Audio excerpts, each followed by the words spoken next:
आज हम बात करेंगे एम्पलीट्यूड मॉड्यूलेशन की।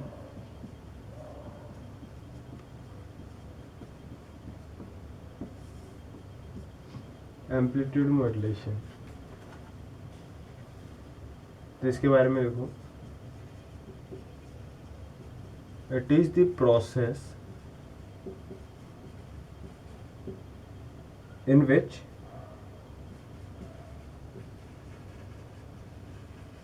amplitude of carrier wave is varied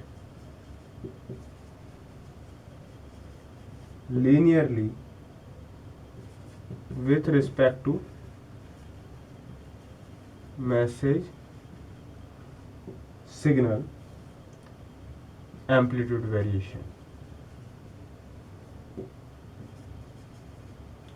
basically ये क्या कह रहा है, ये कह रहा है कि जो कैरियर सिग्नल का जो एम्पलीट्यूड है वो हमारा वेरी होगा एज विथ मैसेज सिग्नल। जैसे जैसे हमारा मैसेज सिग्नल का एम्पलीट्यूड वेरी होगा वैसे वैसे हमारा कैरियर सिग्नल का भी एम्पलीट्यूड वेरी करेगा। सपोज मैं एम्प्टी मानता हूँ मैसेज सिग्नल को एंड मैं सीटी मानता हूं कैरियर सिग्नल को। ठीक है जी। तो मेरा जो फाइनल जो आंसर आता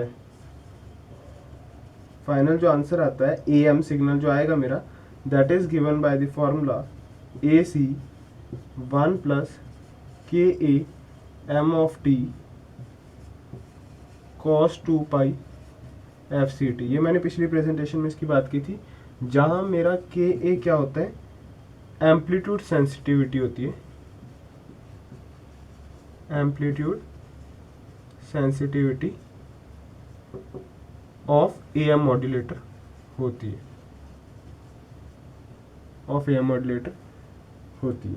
ठीक है। इतनी बात मैंने बताई होगी लास्ट टाइम भी। अगर इसको हम थोड़ा खोले तो ये आता है हमारा AC cos 2 pi FCT plus AC KA M of T cos 2 pi FCT।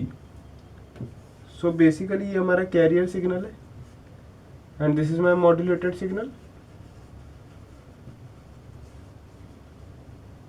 ये हमारा मॉड्यूलेटेड सिग्नल है। मॉड्यूलेटेड सिग्नल के साथ हमारा कैरियर सिग्नल भी फाइनल आंसर में आ रहा है। तो इससे हमें पता चलता है कि हमें कुछ एडिशनल पावर चाहिए। इतनी पावर तो हमें चाहिए, लेकिन हमें इतनी पावर और भी चाहिए होगी। तो यही हमारा ड्रॉबैक भी है, that it is clear from the modulated signal carrier कि एडिशनल पावर चाहिए कैरियर ट्रांसमिशन पे। कैरियर वेव भी आ रही है तो इसके लिए हमें एडिशनल पावर भी चाहिए, क्योंकि नॉर्मल हमें जो मॉड्यूलेटेड सिग्नल ही चाहिए होता है, लेकिन कैरियर सिग्नल भी इधर आ रहा है, इसलिए हमें कुछ एडिशनल पावर भी चाहिए होती है। ठीक है, इतनी बात क्लियर है। इसके बाद जो हम बात करेंगे that is of AM spectrum, कि इसमें AM स्पेक्ट्रम अगर बनाने को आ जाए तो कैसे बनेगा।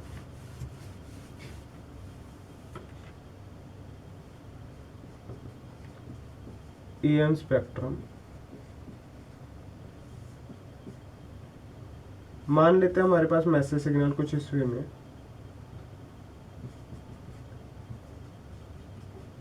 तो इसका जो फोरियर ट्रांसफॉर्म होगा वो मैं मान के चलता हूँ कि ये आ रहा है, इसका फोरियर ट्रांसफॉर्म ये आ रहा है। एंड अगर मेरे पास कैरियर सिग्नल है,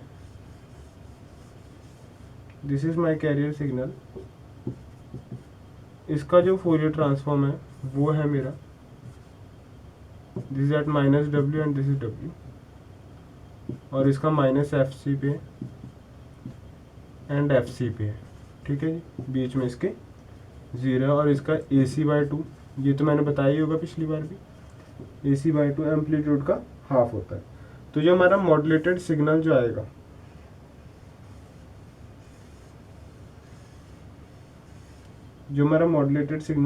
S of AM of T time के साथ, ये मॉड्यूलेटेड सिग्नल आएगा, ये हमारा कैसा होगा, ये देखो, ये हमारा क्या होगा, अगर हम इसकी बात करें एट -FC तो उधर हमारा मैसेज सिग्नल ज्वाइन हो जाएगा, और एट FC बात करें तो इधर भी हमारा मैसेज सिग्नल ज्वाइन हो जाएगा। सो दिस इज माय, अगर मैं मॉड्यूलेटेड सिग्नल की बात करूँ, मॉड्यूलेटेड सिग्नल का फोरियर ट्रांसफॉर्म करता हूँ तो मेरा ये आता है। अंदर वालों को हम LS भी कहते हैं, this is USB, upper side band, this is upper side band, वो हमारे ये होते हैं। एंड दिस इज AC/2, ये हमें पता ही है, AC/2, ठीक है। तो AM स्पेक्ट्रम की अगर बात करें तो message signal and carrier signal को मिला के हमारा ये बनता है। तो मैसेज सिग्नल और कैरियर सिग्नल को मिला के हमने ये कर दिया, और इन दोनों को मिलाया तो ये बन गया। तो ये हमारे AM स्पेक्ट्रम बन गया, इनका फोरियर ट्रांसफॉर्म करके हमारा ये आ गया, ठीक है। तो बस इसमें इतनी सी बात करनी थी, एम्पलीट्यूड मॉड्यूलेशंस के लिए सिर्फ इतनी सी बात है। So that's all for this presentation. इसके बाद जो हम बात करेंगे वो सिंगल टोन एम्पलीट्यूड मॉड्यूलेशन की बात करेंगे। Thank you.